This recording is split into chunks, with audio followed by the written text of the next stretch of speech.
Build the God Squad you've always wanted. InstantMuttCoins.com. Instant delivery, cheapest prices, 24/7 support. Use code CC 15% off. EA tax 10% is covered. Hey, what is going on, Madden family? We got breaking news. You guys have probably seen a couple people say that they have run defense, and honestly, they're right.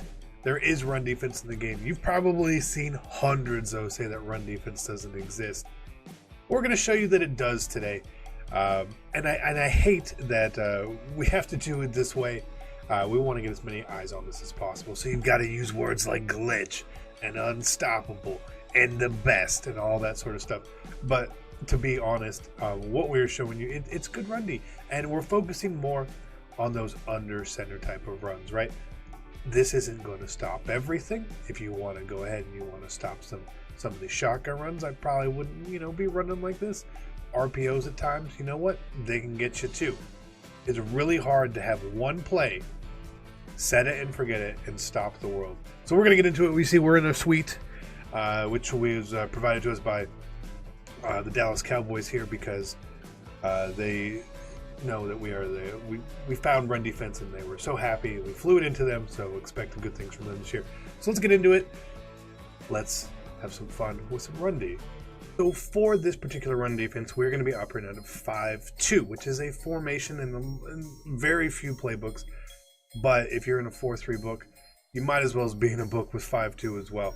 The reason for this, it's something that I've used a lot last year, so it's very familiar for me. So we're going to run, and you could pick cover 2, fire zone 2. You could pick cover 3 if you want. It really just depends. But we're going to do that, and we're going to go against, I think, the most overpowered, the most what you see a lot of is I form close, halfback stretch, right? So let's just see what this does by itself. I'm going to be using off screen essentially here, just to see how this works. He's picking up 6 yards online with a better player with some better run stick. Things are going to get a little bit worse. But what I want to do here, for me, I want a baseline. I'm going to spread my line and pinch my linebackers, right? And I want to crash down, and I want to blitz all my linebackers. And so it's going to look just like this. And I want to be on the backside of the run play. I don't want to be involved unless I have to be involved. Now, what this means is you are risky. You're taking this guy off the field. So instead, you want to man the backside up just in case. If they don't happen to do anything, he's at least manned up. You're not going to get burned. Oh, too bad. And you're going to stay here and you're going to wait. And we're going to see right there that I close stretch. That's -2 yards. Okay? It's pretty simple. So again, we're going to do just like this. We're going to spread our line. We crash them down. We pinch our linebackers. We blitz them both. And then we're going to man this guy up right here. And this is us. We are here just in case something goes wrong. And that's where we're going to be right there. So a couple of yards getting there, cool. We're not giving up big plays.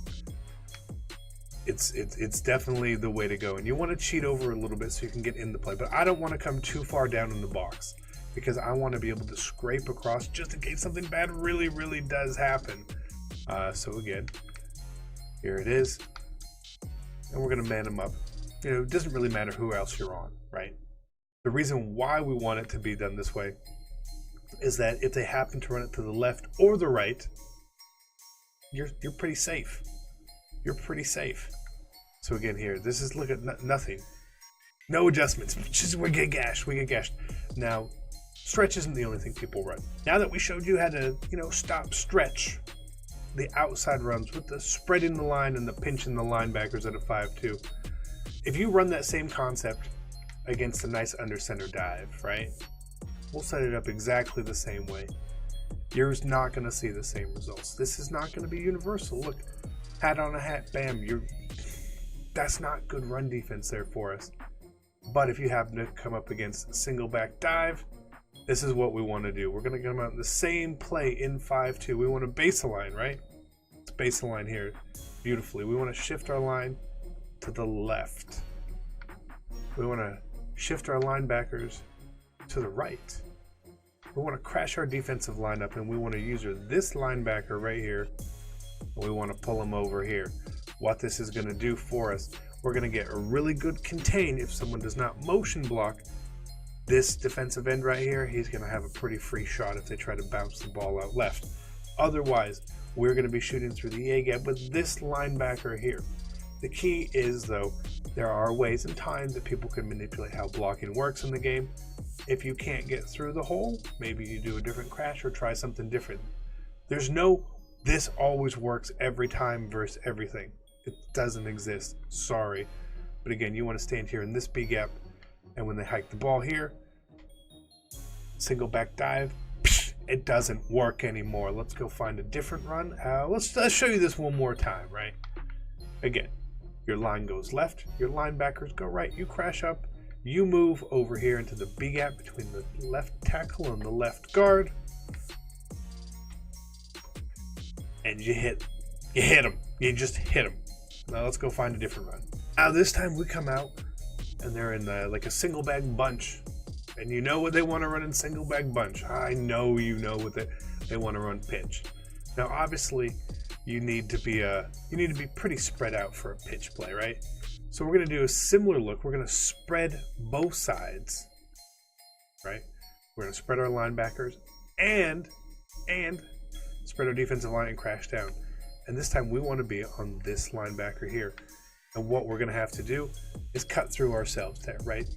That is a little more difficult. Let's call it a little more advanced even, where you are going to have to get used to doing that.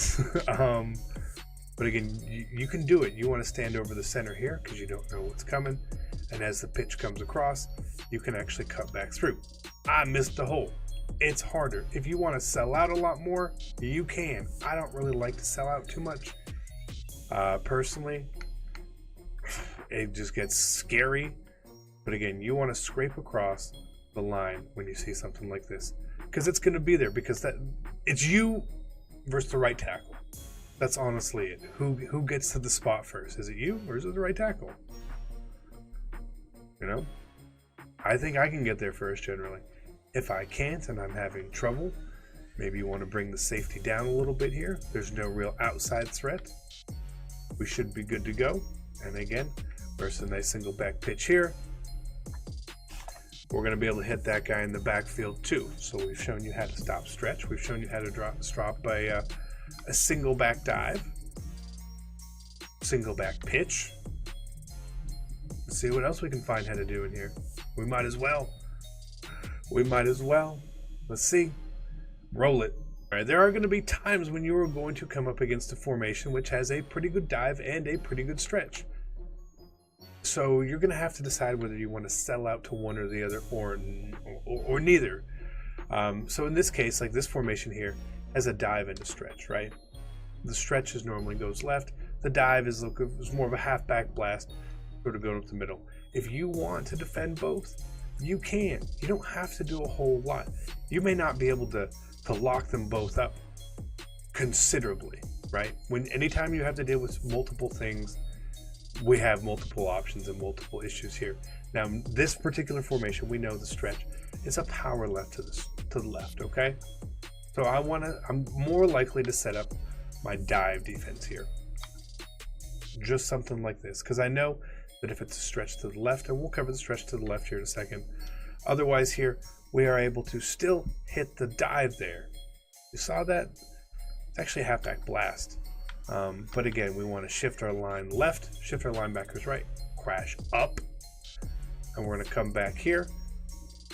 And no matter what they're willing to do, we should be pretty good. We want to make sure that we get through that hole though, because if you don't get through that hole, that fullback is probably going to seal off that edge really well. A lot of good run defense does require you to be where you need to be. If you want to sell out a little more and use your safety there, you can, but at a time when you've got, doubles left, I don't really like using that. You could obviously come back and use a strong safety, but again, don't love it. Let's go look at the stretch out of the exact same formation, this I-form slot flex, and just see how this works. Because again, we're trying to defend two things at once, which is a little difficult, and that's okay. Does this one not have a stretch? It doesn't actually have the stretch, but it's got a toss to the right. Even better. So again, let's say we're defending. Dive. This is our setup. We're like, oh, they're going to dive. I know they're going to dive. I know dive is coming. And we see, oh no. Oh no. It's a toss to the right. The reason why we ship that linebackers to the right is it does give us something on the backside if we're not ready for it, right? Again, too, if you wanted to get real aggressive, you could obviously be over here, no problem. And then you could sort of see what happens if you're expecting something. You say, oh no, it's a dive or it's a toss. The more you move him down, the more he's going to help engage in those blocks as well. Just run defense 101. That's all we're talking about here. So you want to do this? You say, he's been tossing me to the right. He's not going to be tossing to the right very well here now because that lineman is going to go try to find that safety. It doesn't work so well. So again, we've covered a couple things here. I think we've covered a lot. Now I want to show you, I'm just going to show you guys a couple inside zone defenses as well here. Again, call it a bonus content. We're just talking run defense. I'm not talking about pass defense. I'm just saying this is how you can stop the run. You may get passed on, but in a lot of these, we're sending a lot of people, so they're not going to have a lot of time either. Let's roll inside zone. When you play inside zone, you could do a couple things here. You could get really, really aggressive, or you could just rely on your stick, essentially, okay?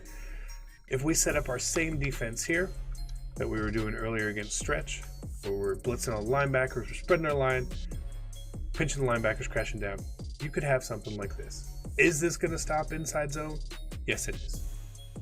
It's going to. But you're also blitzing 7 people against a passing formation. Again, let's just show it to you. All right, bam, bam, bam. Is inside zone going to be dead when you run it like this? Yeah, it's probably going to get hit. You're still going to have to come down, but that's a little too aggressive for my liking. What I would do against inside zone here, I would shift away from the running back. Very simple. I'm going to crash my line up. What you do with these DNs is back up to you. I don't care what they do. You can do whatever they want. I want to be right here, and I'm going to find my little hole, and I'm going to make my home in that hole right there. You only got to send 3 to stop inside zone into this. You just shift your line the way you want. You crash up. I don't care what these guys are doing. They don't matter. We're going to coverage up everything else. We're dropping 8 in coverage. It's a beautiful coverage. And we're going to be able to shoot our gap right there. Again, let it be known, there are definitely ways that people can sort of manipulate the blocking. Keep it in mind. So if this doesn't work, don't come back here and don't be writing really awful messages because that's just the way the game is. Let's find a different inside zone here to the opposite side just to show you. Now this tight offset tight end is a good inside zone. So we're going to just set it up the exact same way, right? The exact same way. We'll be right here. Same way, same setup. You can still blow it up. It's a little bit harder. As you get more people on the line, some of these runs get a little harder to stop. You're going to have to figure it out. Like I said before, this is not universal. Sometimes certain things work, sometimes certain things don't. But you can get in there and you can make it work for you. You just got to figure it out. If someone is gashing you with one thing, try different shifts, try different crashes. It's kind of a crazy thought, but there's a lot of good ways to do it. We see just a little trickier. It's a little trickier. You can get there. I want to do it one more time live for you guys because this is what live labbing looks like. All right? This is just the truth. This is how it works. When you guys say, how do I stop something? This is what I'm doing. Go in the lab like this. So we've covered inside zones. We've covered stretch. We've covered toss. We've covered dive. I think we've pretty much covered everything just from a run defense standpoint. Run defense does exist. It just depends on how aggressive you want to be to stop it. Are you okay with someone gouging you for 4 to 5 yards of play, then popping off big runs? Or do you want to make sure that they cannot run the ball and then force them to trick you and pass from these run-heavy formations? I would rather go with the latter. because against those stretches and those dives, we're sending a lot of people. We're bringing a lot of pressure. We're not blitzing necessarily, but we're adding pressure just from the number of people we have actually blitzing the quarterback. Again, I don't think it's a blitz.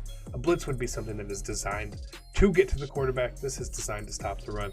It just may happen to do it. Another key point, bonus content. If you want to stop the run, don't pass commit. Got it? Good. Hope you guys enjoyed the videos. I'm CC. I'm out. Peace.